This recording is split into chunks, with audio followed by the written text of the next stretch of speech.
저는 지난주 주일 지나고 나서 참 감사한 마음이 들었습니다.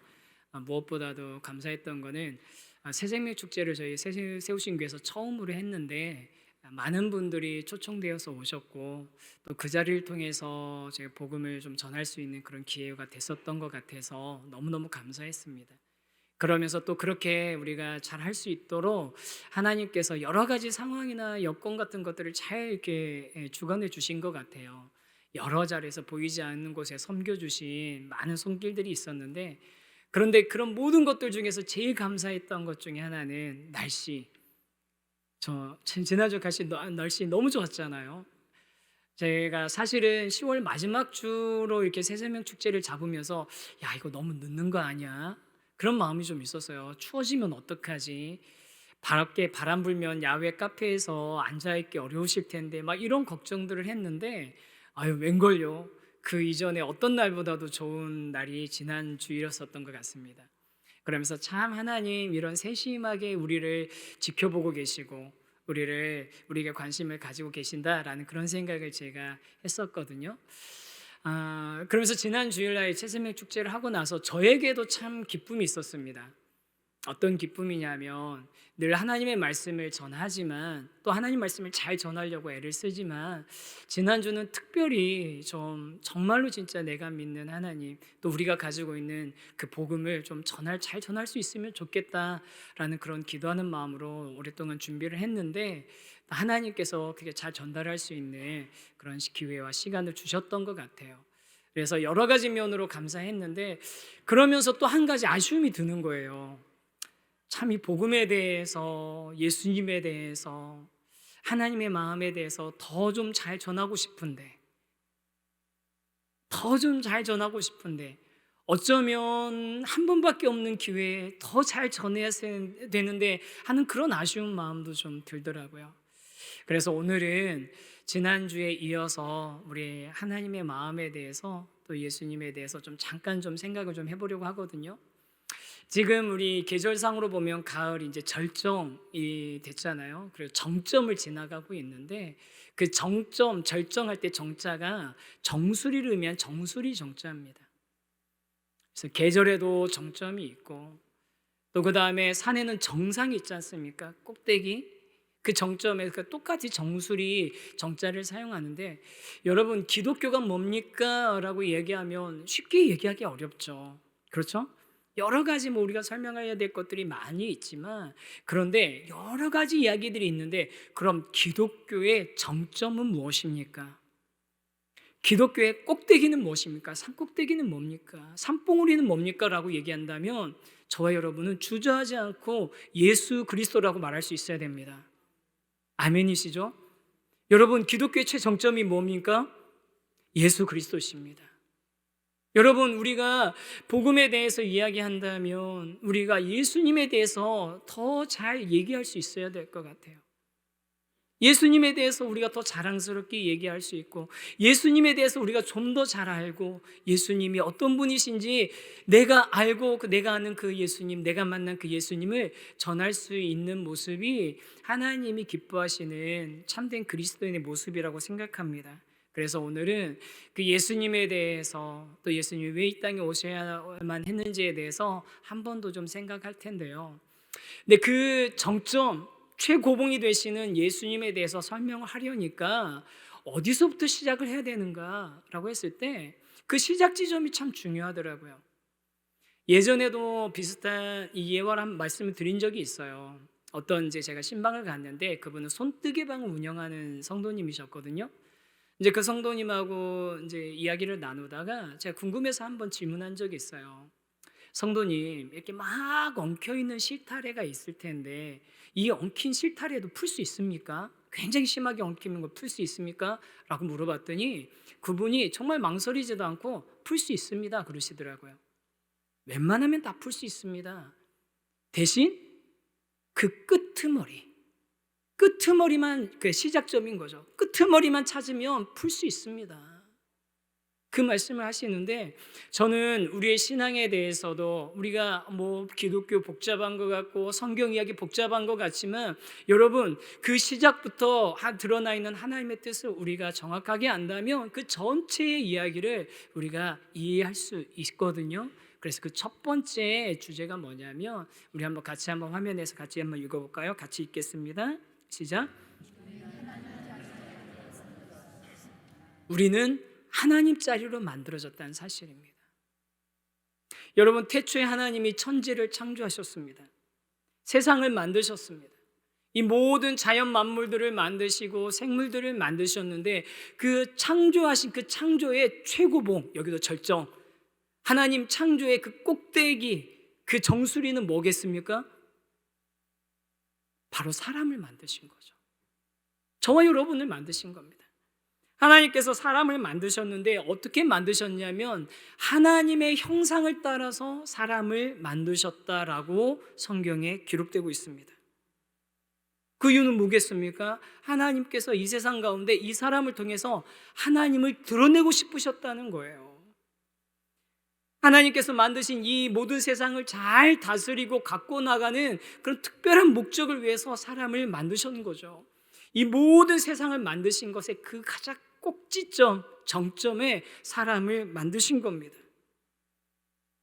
그래서 하나님께서 뭐 첫째 날, 둘째 날, 셋째 날, 넷째 날, 다섯째 날, 여섯째 날까지 새 천지를 창조하셨는데, 그 여섯째 날 천지를 창조하시면서 마지막에 사람을 만드시는 기록이 나오는데, 사람을 만드실 때 아주 독특한 방법으로 만드셨거든요. 어떻게 만드셨냐면요, 창세기 2장 7절에 나와보면 하나님께서 땅의 흙으로 사람을 만드셨다고 되어 있습니다. 뭐로 만드셨다고요? 땅의 흙으로 만드셨다고요. 뭐 땅이나 흙이나 그게 같은 얘기 아니냐 생각하실 텐데, 아니에요. 히브리어에 원래 쓰여 있는 단어는 다른 단어예요. 앞에 있는 땅이라는 단어는 뭐냐면 이렇게 농사 짓고 나무 심고 하는, 경작하고 하는 그런 걸 가리켜서 그걸 땅이라고 얘기합니다.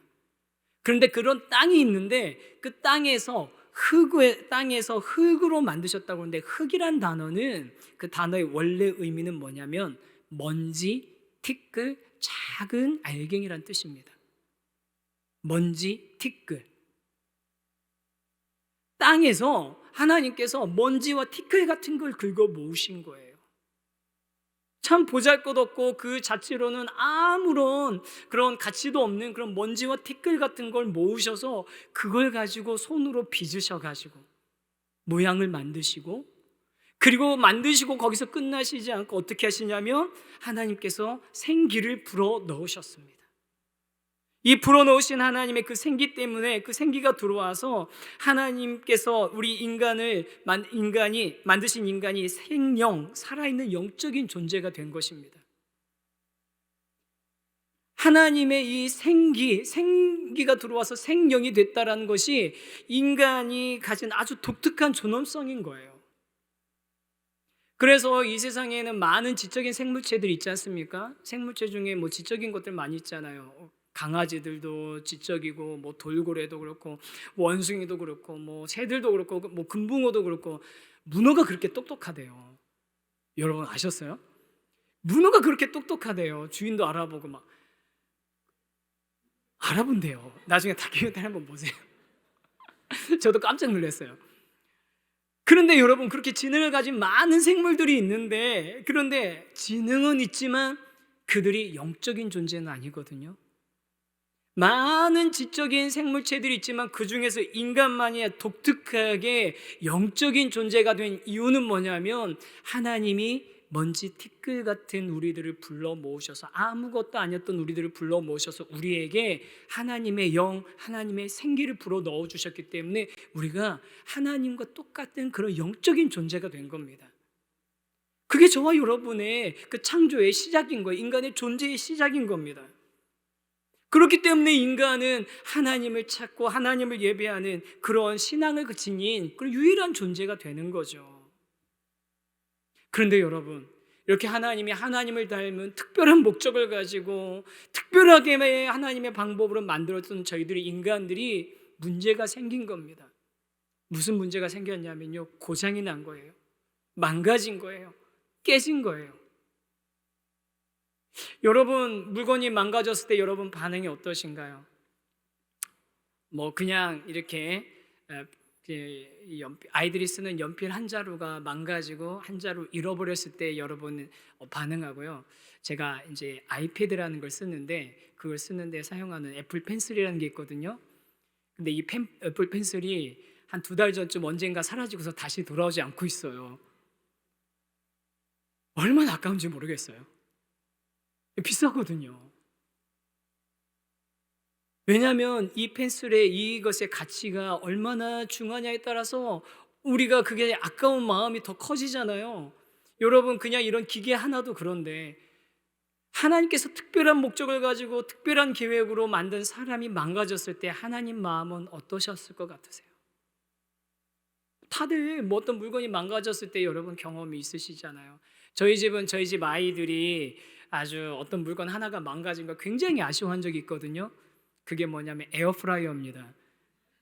에어프라이어라면 이렇게 냉동식품 이렇게 잘 만들어졌는데 엄마 이거 고장나면 아빠 이거 고장나면 우리 이제 앞으로 그거 못 먹는 거야? 막 이러면서 우리 삶에 필요한 유용한 거 뭐 스마트폰 어떤가요? 그런 거 하나만 망가져도 우리가 굉장히 아깝고 실질적으로 아쉬운데 그런데 인간은 그런 기계나 물건하고 비교할 수도 없는 그런 존엄한 가치를 지니고 있다는 거죠. 왜 언제 그런 일이 일어났습니까? 아담과 하와가 하나님께서 정말 특별하게 만들어셔서 이 세상을 지키고 그 에덴 동산 낙원을 지키도록 명령하셨는데 그 명령을 어기고 하나님을 닮은 형상으로 만드셔서 하나님이 이 땅을 다스리고 있다는 것을 나타내는 존재가 되어야 되는데 반대로 내가 하나님이 되고 싶어서 그 자리에 올라가고 싶어 했기 때문에 망가져 버린 거죠. 조화롭고 평화로웠던 상태가 깨져버린 겁니다. 그 사건으로 해서 하나님과의 관계도 깨졌고요. 어떻게 됐냐면 사람과 사람 사이도 깨졌어요. 둘 사이도 깨졌습니다. 그리고 또 뭐도 깨졌냐면 사람과 자연 사이에도 깨졌어요. 관계가 깨어져 버렸습니다. 모든 게 다 균형 있고 풍요롭고 행복하고 평안했던 모든 것들이 다 엉망이 돼버린 거예요. 제가 이런 얘기를 드리면 아니 목사님 뭐 수천 년 전에 실제로 그런 일이 있었다고 합시다 하더라도 근데 그때 일어난 일이 그 지금 살고 있는 우리하고 무슨 상관이 있냐고. 그때 그 사람들이 죄짓고 그때 그 사람들이 실수하고 그때 그 사람들이 잘못한 거라 지금 나하고 무슨 상관이 있냐라고 말씀하시는 분들이 있을 수도 있어요. 그런 생각하시는 분은 많이 있으시죠. 실제로 그런 죄에 대해서 이야기하면 그런 생각하시는 분들 많이 있거든요. 그런데 여러분 그 증거가 있습니다. 상관이 있다는 증거가 있어요. 뭐냐면 바로 저와 여러분의 삶과 우리 삶의 주변을 쳐다보면 그 증거로 수두룩 빡빡한 겁니다. 우리 삶을 한번 보시죠. 모든 게 조화롭고 평화롭고 온전하고 안전한 상태입니까? 한번 살펴보시라고요. 여러분의 삶을 한번 보십시오. 아니 나는 괜찮습니다. 나 목사님 제 삶은 조화롭고 평화롭고 안전합니다 라고 하신 분에게 제가 한번 여쭤볼게요. 오늘 집을 나설 때 문 잠궈 놓고 오셨어요? 닫아 놓고 오셨어요?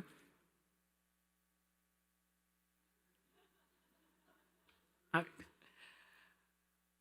여러분 우리가 늘 우리의 삶이 조화롭고 안전하고 평안하고 우리 모두가 다 안전하다고 생각한다면 우리가 지금 그렇게 살아갈 이유가 있나요? 전혀 없죠. 그런데 우리는 어떻게 합니까? 여러분 삶 가운데 개인의 삶 가운데 모르는 낯선 사람이 갑자기 등장해요. 그런 낯선 사람이 등장할 때 여러분은 반갑습니까? 불안합니까? 반가우신 분은 매우 훌륭하신 분들이세요. 대부분의 우리는 불안해요. 내 개인의 삶에 갑자기 낯선 사람이 나타났을 때 불안합니다. 왜 불안할까요? 이미 우리는 우리 주변을 돌아보면 불완전하고 깨어진 것들이 수없이 많이 있는 겁니다. 나와 내 가족을 해하려는 그런 시도들이 많이 있다고 생각하고 실제로 그런 시도들이 넘쳐나죠.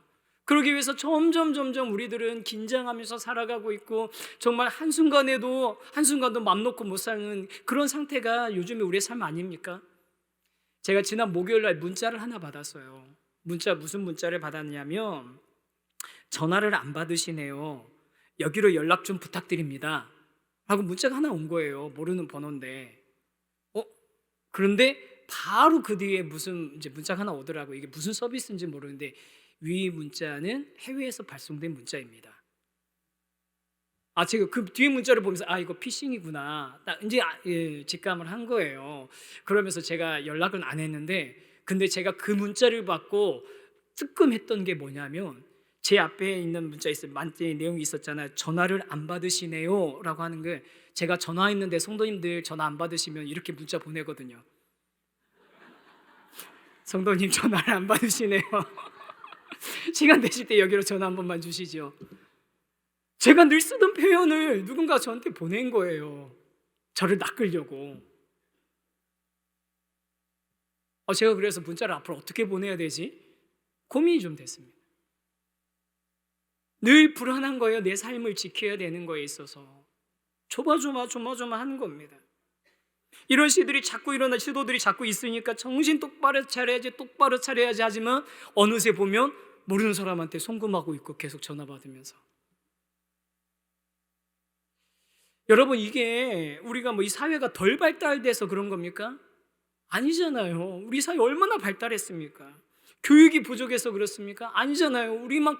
우리나라만큼 교육이 정말 잘 많이 교육받은 나라가 어디 있습니까? 여러분, 범죄하는 사람들, 나쁜 사람들만 다 감옥에다 집어넣으면 되는 건가요? 여러분, 감옥 숫자 지금부터 한 10배 늘리고 20배 늘린다고 그럼 그게 다 그럼 수용이 되겠습니까? 아마 제 생각에는 전 국민이 다 감옥에 들어가지 않는 한 이런 문제는 끊임없이 계속 발생될 겁니다. 경제적으로 우리가 아직 덜 어떤 일정한 수준에 올랐기 때문에 그런 걸까요? 아닙니다. 가난한 나라나 부유한 나라나 똑같습니다. 어떤 분이 이제 책에 그런 이야기 써놓은 게 있더라고요. 무슨 얘기냐면요.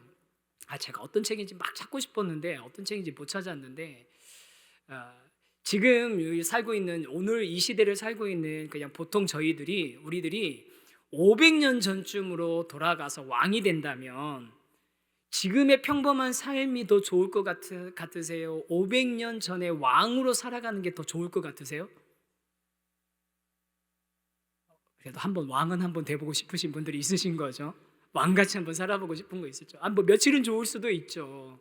가마 타고 다니고 사람들이 절하고 그런데 여러분, 그런데 이제 에어컨 없이 사실 수 있으세요? 자신 있으세요? 여러분, 가마가 편하면 편해봤자 얼마나 편하시겠습니까? 우리나라에서 파는 제일 조그만 경차보다도 더 불편할걸요?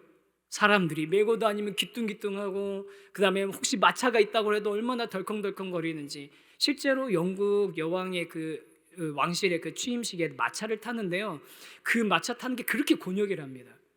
그렇게 불편하대요. 안 편해요, 여러분. 지금은요, 여러분, 마트에 가면은 계절 따라서 이게 봄에 나오는 과일이 아닌데도 여름에도 나오고 가을에도 먹을 수 있잖아요. 저장식품도 많이 있고. 그런데요, 옛날에는 500년 전에는 왕이면은 기후계절에 안 나오는 과일 먹을 수 있었을 것 같으세요? 기껏해야 그냥 그 철에 나오는 음식들 그 중에서 좋은 거 먹었겠죠. 물론 이렇게 절대적으로 비교할 수는 없지만 무슨 말씀을 드리려고 하냐면, 우리의 삶의 수준이 아직 어느 일정한 수준에 도달하지 못했기 때문에 우리의 삶이 불안하고 우리의 삶에 문제가 있는 게 아니라는 거예요. 뒤죽박죽이 되고 엉망이 되고 모든 질서가 깨어진 이유는 우리 삶의 수준의 문제가 아니라 근본적인 문제가 있다는 겁니다. 근본적인 문제, 외적인 문제가 아닌 거예요. 여러분, 자신을 한번 찬찬히 한번 들여다보세요. 어떤 성도님이 그런 말씀을 하신 걸 제가 들었어요. 굉장히 인상적으로 들었는데, 그분은 어려서부터 이 표현에 언어에 굉장히 민감하셨다고. 그래서 거친 표현이나 아니면 나쁜 표현 같은 것을 들으시면 굉장히 그거에 알러지 반응 같은 게 나셨다는 거예요. 그래서 본인이 그런 표현을 안 쓰시면서 사시는데, 실제로 그분이 정말 진짜 언어를 정말 이렇게 젠틀한 언어를 사용하시는 분이시거든요, 지금도. 근데 그분이 자녀가 문제를 이렇게 사고를 쳤을 때 본인의 입에서 정말 상상할 수도 없는 말들이 튀어나오시더래요. 본인의 입에서 본인이 그렇게 싫어하는 그런 말들이 본인의 입에서 그렇게 튀어나오시더라는 거예요. 왜 그러겠습니까? 이런 모든 이 혼란과 무질서, 그 다음에 이 뒤죽박죽이 된 그 원인이 다른 데 있는 게 아니라 우리의 존재에 문제가 있기 때문이라는 겁니다. 이런 이야기를 들으면, 아니 목사님, 그럼 사람 누구나 다 실수하면서 사는 거 아닙니까? 다 실수하면서 사는 건데, 그리고 실수 여러 가지 뭐 실수들이 있을 수도 있는 거죠 라고 얘기하실 수도 있겠죠. 그런데 앤디 스텔리라는 목사님이 이거에 대해서 이렇게 정확하게 지적을 하십니다. 한번 들어보세요. 우리는 어리석은 선택을 실수라는 표현으로 부르기 좋아합니다. 그렇죠? 우리는 실수했습니다. 실수라는 표현을 많이 하잖아요. 우리는 어리석은 선택을 실수라는 표현으로 부르기 좋아합니다. 전 부인과의 결혼 생활에서 적지 않은 실수를 저질렀으며 이전 직장에서 실수를 좀 했습니다. 가족에게, 자녀에게 실수를 했다라고 하지만 과연 실수라는 말이 그 일의 심각성을 제대로 담아내고 있을까요? 여러분, 우리가 누군가에게 내가 실수했다라고 표현하지만 그 실수라는 단어가 정말로 그 일의 심각성을 제대로 담아내고 있을까요? 그들의 배우자나 자녀도 그렇게 생각할까요? 실수는 수학 문제에서 계산을 잘못했을 때나 어울리는 표현입니다. 실수가 아닌 다른 단어가 필요합니다. 모든 인간이 마음에 앓고 있는 병, 그 병의 이름은 누구도 듣기 싫어하는 죄입니다. 여러분, 우리의 삶이 이렇게 혼란스럽고 무질서하고 뒤죽박죽이 되고 엉망이 된 이유는요, 단순히 우리가 실수한 게 아니라 우리가 죄라는 심각한 병에 걸려 있기 때문입니다. 원래 하나님께서 만드셨던 그 모습, 그 형상이 깨어지고 하나님의 영광을 위해서 창조됐던 그 목적에 맞는 모습이 깨어진 상태, 고장난 상태이기 때문에 그런 상태에서 우리의 행동과 삶의 그 여러 가지 양상들이 엉망 뒤죽박죽이 돼서 나타난다는 거예요. 그 대표적인 게 뭐냐면 자기 중심성이거든요. 죄도 여러 가지 양상이 있지만, 여러 가지 특징이 있지만 그 중에 가장 대표적인 게 자기 중심성입니다. 저희 집에 많은 분들이 아시는 것처럼 딸만 셋이 있지 않습니까? 위에 하나 첫째 있고 밑에 쌍둥이 딸들 둘이 있는데, 이 셋이 있는데 셋이 같이 놀다 보면 어려움이 생기는 일들이 많아요. 여러분 아시죠? 세 명은 친구가 되기 어렵다. 셋이 잘 노는 거, 평화롭게 노는 거 어렵더라고요. 그냥 잘 놀 때도 있어요. 잘 놀 때도 있는데, 그런데 뭔가 둘이서만 놀아야 되는 그런 상황들이 있잖아요. 그런 때 되면 꼭 그 안에서 두 사람이 놀고 한 사람이 따돌림 당하는 상황이 생기는 거예요. 그리고 그거를 아주 교묘하게 이용하는 친구가 하나 있어요. 누군지 그냥 상상만 하세요. 아주 교묘하게 이용하는 친구가 있어요. 그러면 이제 엄마, 아빠, 이제 부모는 저희들은 지켜보면서 그냥 모른 척, 보이지만 모른 척하고 지나갈 때도 있어요. 많이 그냥 뭐 알아서 그렇게 놀면서 그러면서 배우는 거지 하면서 지날 때도 있는데, 그런데 그게 조금 심해지면 한 아이가 화가 나가지고 자기도 그 분노를 이렇게 막 표현하고 막 거친 표현을 하고 행동을 하거든요. 그러면 이제 그때는 이제 뭐 부르는 거죠. 불러가지고, 야, 이리 와봐. 너 왜 그렇게 했어? 그러면 여러분, 저희 목사 가정입니다. 너 왜 그랬어? 그러면 그 아이의 반응이 어떻게 나올 것 같으세요? 아버님, 죄송합니다. 제가 제 본분을 잊고 잠깐 망가겠습니다. 저 그리스도인인데 죄송합니다, 아버님. 이럴까요? 아니에요. 100% 나 안 그랬는데? 1번은 나 안 그랬는데요. 그러면 제가 딱 이제 그때 무슨 소리야. 분명히 네가 그렇게 하는 거 내가 봤는데? 그러면 그 다음 나오는 거 뭐겠어요?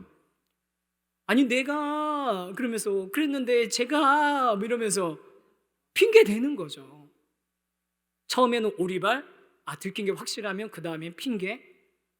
그래서 핑계 대면은 그때 이제 훈계를 하잖아요. 이렇게 해야지 않겠니? 라고 이야기하고 뭐 해라, 뭐 사과해라, 뭐 이렇게 얘기하면 뭐 억울한다는 듯이 막 눈물을 뚝뚝 흘리면서 화를 내면서 아빠는 어쩌고 엄마는 어쩌고 누구만 좋아하고 뭐 이렇게 핑계를 막 하다가, 그러다가 사과하라 그러면 미안해.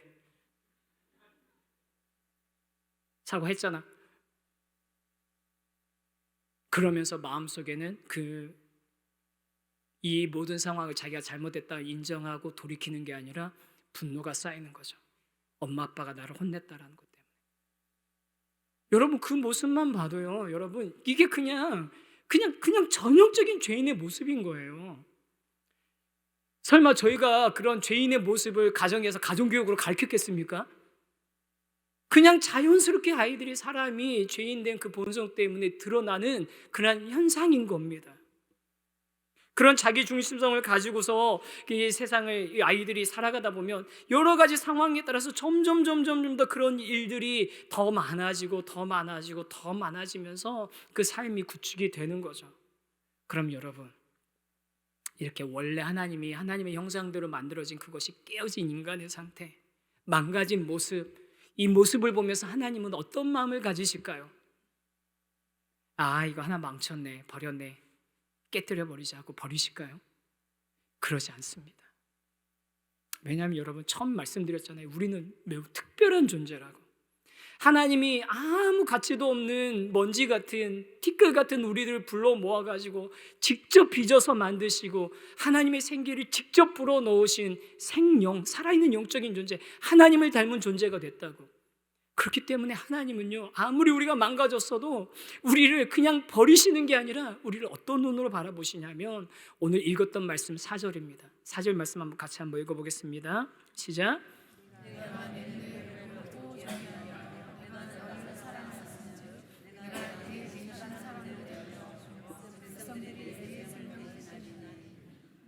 하나님이 우리를 어떻게 보신다고요? 내 눈에 너는 보배롭고 내 눈에 너는 존귀하며 내가 너를 사랑하였다고. 사랑하는 성도 여러분, 우리는 죄인 맞습니다. 우리의 본성은 죄로 인해서 뒤죽박죽입니다. 우리의 삶은 그런 온갖 혼돈이 계속 일어나고 있는 삶 맞습니다. 이 사회 전체가 그렇습니다. 그런데 그런 우리를 바라보신 하나님의 눈은 너는 보배롭고 너는 존귀하며 내가 너를 사랑한다라고 말씀하십니다. 여러분, 예수님이 이 땅에 오신 이유가 다른 게 하나도 없습니다. 바로 이것 때문입니다. 예수님이 우리를 보배롭고 존귀하게 여기기 때문에, 우리를 사랑하시기 때문에 하나님이신 예수님께서 이 땅에 오신 것입니다. 우리는 하나님 짜리들입니다. 하나님의 형상 닮은 하나님 짜리들이기 때문에 여러분, 우리의 이 문제를 대체할 수 있는 다른 존재가 있지 않는 거예요. 존재하지 않습니다. 여러분, 사람 한 사람의 그 존재의 가치 다른 뭘로 바꿀 수 있겠습니까? 뭘로 바꾸실 수 있겠어요? 돈으로 바꾸실 수 있습니까? 뭐 물건으로 바꾸실 수 있습니까? 없잖아요. 우리는 그만큼 존귀한 존재이기 때문에 다른 어떤 걸로도 우리 이 문제를 해결할 수도 없고 우리를 대신해서 그 문제를 값을 치를 수도 없는 그런 존재이기 때문에 하나님께서는 하나님 자신이신 예수님이 이 땅에 참 사람이 되셔서 오시게 된 겁니다. 여러분, 그래서 우리 두 번째 주제 같이 한번 읽어봤으면 좋겠습니다. 같이 한번 읽겠습니다. 시작. 한 번만 더 읽겠습니다. 시작. 죄의 문제를 해결하실 수 있는 분은 예수님 뿐이십니다. 왜냐하면 우리는 하나님 형상대로 지음받은 하나님 짤이기 때문이죠. 다른 방법으로는 어떤 방법으로도 가능성이 없는 겁니다. 그 예수님께서 이 땅에 오신 이야기를 제가 오늘은 영상을 하나 좀 같이 좀 봤으면 하거든요. 지난주에는 우리 샌드아트를 좀 봤잖아요. 근데 그 또 내용이 압축되어 있어서 잘 이해 못하신 분도 있으실 것 같아서 오늘은 또 다른 종류의 영상 하나 보려고 하는데요. Falling Plates라고 옛날에 보신 분도 있으실 거예요. 그런데 오늘 이 시간에 잠깐 한번 같이 봤으면 합니다. 준비되셨으면 틀어주세요.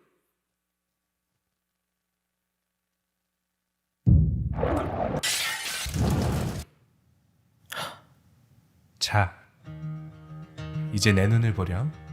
자세히 보렴. 다양한 모양, 다채로운 빛깔, 모두 독특하지? 내가 모두 만들었어. 모든 것을 창조했지. 그리고 너도 너에게 인격을 부여하고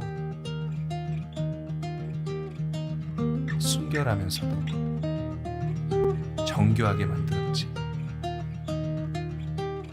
매일 난 너에게 생명을 주었고 널 많이 사랑했단다. 그런데 문제가 생기고 말았어. 넌 날 배신했고 날 믿지 못하고 죄를 짓고 말았지.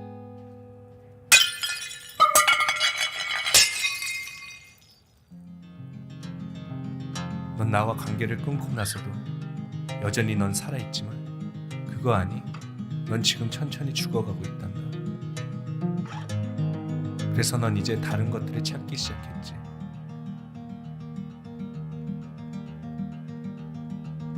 공허함을 채우려 했지만 결국 채울 수 없었을 거야.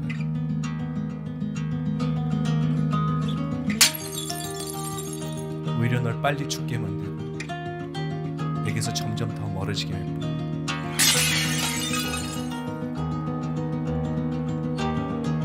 넌 지금 무엇을 찾고 있니?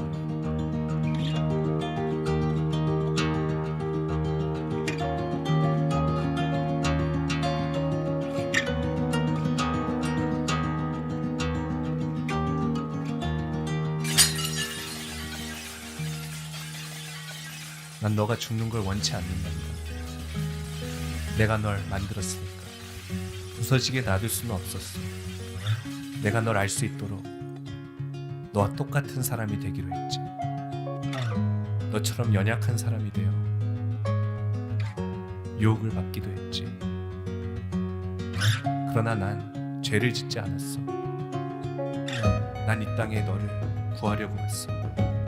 넌 너무 많은 죄를 지어 그 값을 지불해야 하는데 누군간 죽어야 하는데 너가 아니 내가 너의 죄를 대신 지고 내게 생명을 돌려주기 위해 내가 죽은 거야. 바로 널 구원하기 위해. 왜냐고? 널 사랑하니까. 그리고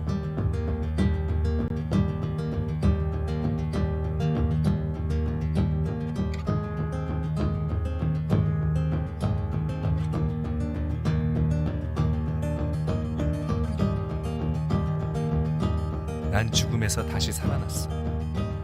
내가 곧 길이요 진리요 생명이니 내가 곧 예수니라.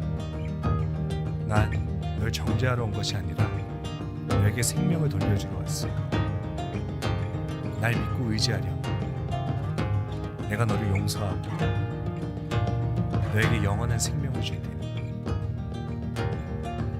난 너를 사랑한단다. 내가 이 모든 것을 한 이유는 너와 다시 관계를 맺고자 함이거든. 나와 함께하지 않겠니?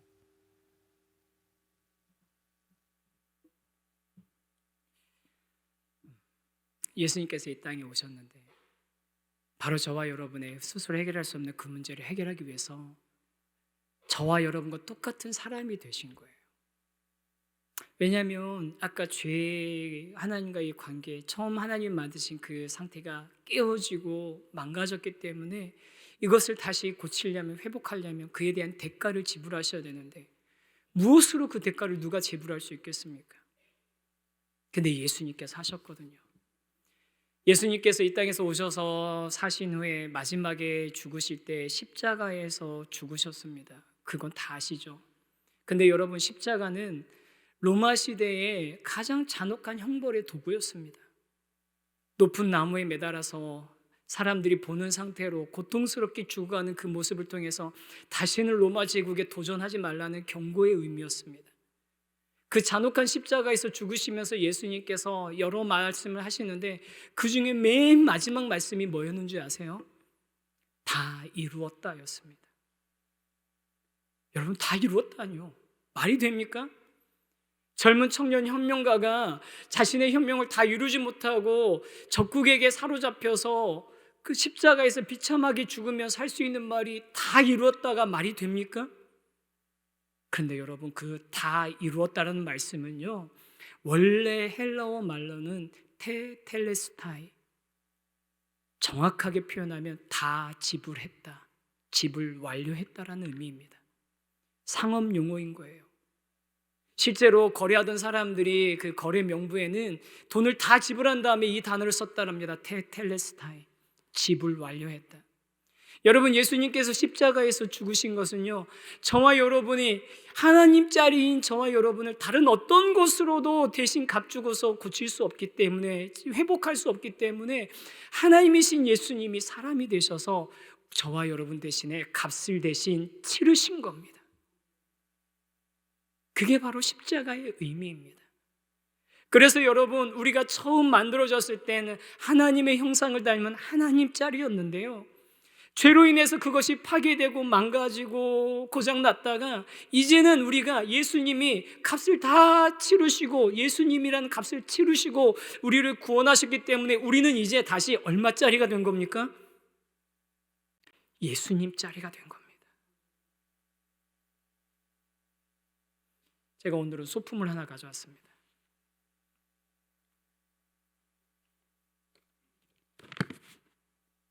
보이시죠? 네, 진짜입니다. 5만 원짜리 가지고 나오고 싶었는데, 여러분 이거 혹시 이거 가지고 싶으신 분이 있으세요? 1부 때는 2분이나 있으셨는데 2분은 진짜 가지고 싶으신 분 없으세요? 예, 있으시군요. 주사님, 구겨졌는데 그래도 가지고 싶으세요? 그러면 구겨지는 걸로는 안 되니까 잘 보세요.